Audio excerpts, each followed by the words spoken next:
বলা না রেসিপি আপনাদের সঙ্গে শেয়ার করব। গুড় আমের আচার বা টক ঝাল মিষ্টি আচার। ভিডিওটা আপনারা দেখুন, ভালো লাগলে কমেন্ট এন্ড শেয়ার করুন। আর নতুন নতুন সব রেসিপি পেতে আমাদের চ্যানেলটিকে সাবস্ক্রাইব করতে ভুলবেন না। এবার দেখে নিন কিভাবে বানাবো গুড় আমের আচার। নমস্কার বন্ধুরা, আজ আমরা বানাতে চলেছি আমের টক মিষ্টি আচার। তাহলে দেখে নিই কি কি লাগছে। আমরা মিডিয়াম সাইজের 1 কেজি আম, সেটাকে 4 টুকরো করে নিয়েছি। আপনারা ওই আমগুলোকে হলুদ নুন মাখিয়ে রোদ্দুরে 2-3 ঘন্টা শুকিয়ে নেবেন।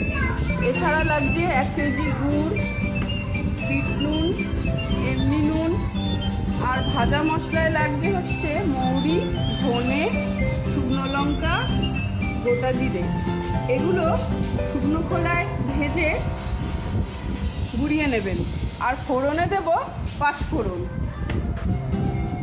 এবার আমরা মশলাগুলো ভেজে নিচ্ছি। মশলাগুলো হালকা লাল লাল হলে আমরা গুঁড়িয়ে রেখে দেব, আবার আচারের সময় ইউজ করব। এবার আমরা 1/2 কাপ তেলে 2টো শুকনো লঙ্কা, একটু 5 ফোড়ন দিয়ে দিলাম।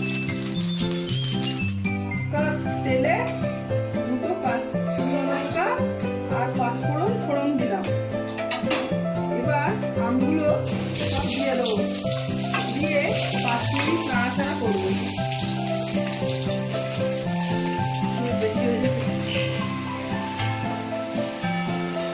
এবার আমগুলো 5 থেকে 7 মিনিট নাড়াচাড়া করবো, করে নিয়ে তারপর পরবর্তী স্টেপে গুড়টা দেবো। এবার 1/2 চামচ মতো বিট নুন দিয়ে দিচ্ছি। এটা এখন দিলাম, খেয়ে চেখে দেখে বুঝে দরকার হয় আরেকটু দিয়ে দেবেন। একটু নিচে আমার হাতটা বেশি দেখাচ্ছে। এবার গুড়টা আমরা সবটা দিয়ে দিলাম।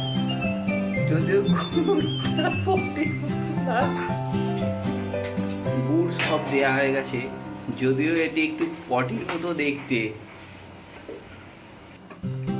এবার গুড়টা দিয়ে আমরা চাপা দিয়ে দেবো।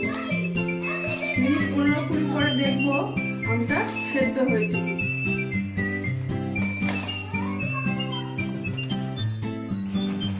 আমগুলো সেদ্ধ হয়ে গেলে তারপর এই গুড়ের যে রসটা একদম চিটচিট হওয়া পর্যন্ত টানাতে হবে।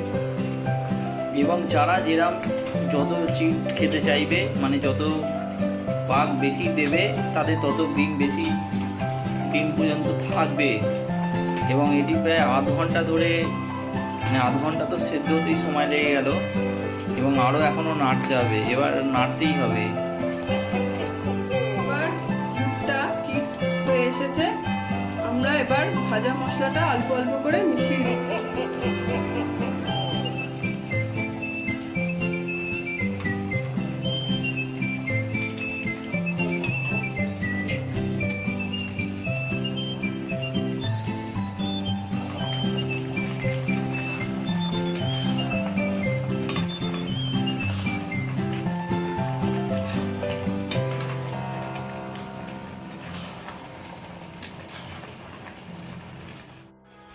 আমাদের আমের আচার তৈরি। এবার আপনারা বাড়িতে বানিয়ে খেয়ে দেখে বলবেন কেমন হয়েছে। এই আচার কাচের জারের মধ্যে রেখে দিলে প্রায় 1 বছর ভালো থাকবে। আপনারা আমাদের কমেন্ট করে জানাবেন, আর লাইক করতে ভুলবেন না যেন।